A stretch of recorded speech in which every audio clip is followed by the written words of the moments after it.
Basic Knowledge of Finance 3. Overall Structure of Corporate Finance. Let's focus on corporate finance from now on.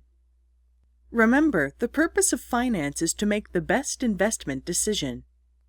For this purpose, we will demonstrate how to determine the value of a simple simulated project related to the Asahi breweries. Here, I'd like to confirm the overall structure of corporate finance. This is a chart of the overall structure of the financial world. How does cash flow in this chart?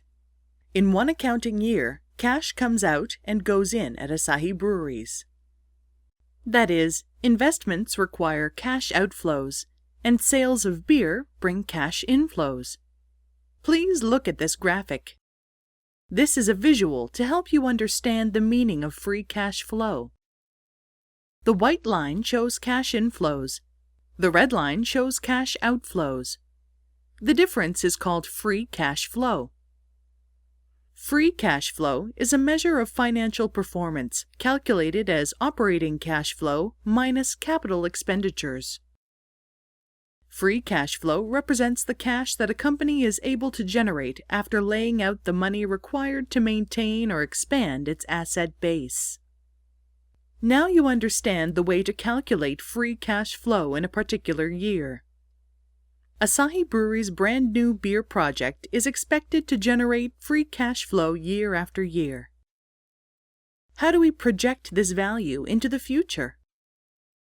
The first step is estimating the expected future cash flows from the project. Future free cash flow has been forecasted for the next 11 years, and it can be arranged like this.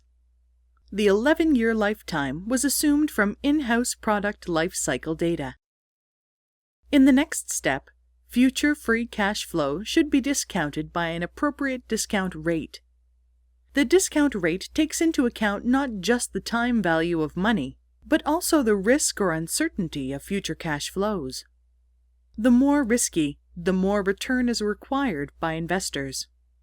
So, the return at this stage can be appropriately called the required return.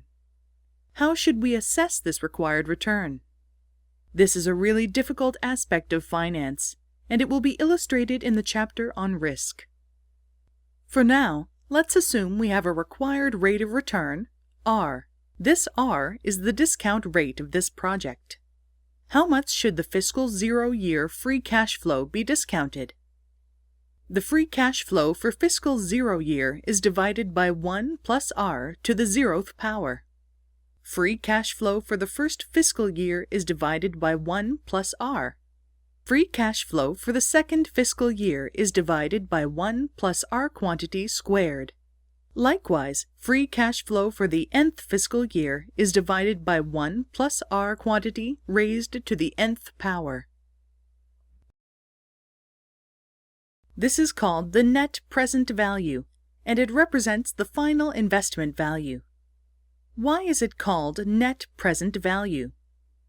What's the difference between net present value and present value?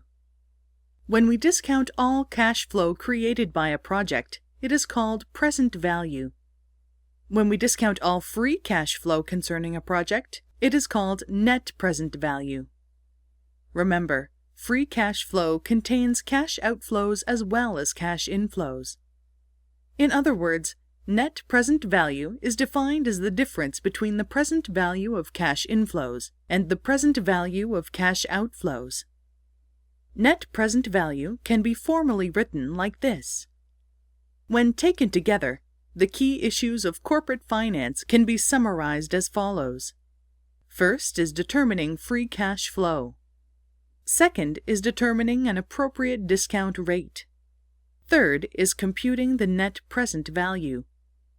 These calculations eventually allow us to make the best investment decisions, and that is the purpose of finance. All these calculations and activities are called capital budgeting in finance. Capital budgeting is defined as the process by which a business determines whether projects such as building a new plant or investing in a long-term venture are worth pursuing. Now we have a good picture of the process for calculating net present value. The following slide will illustrate more about estimating the expected future cash flow.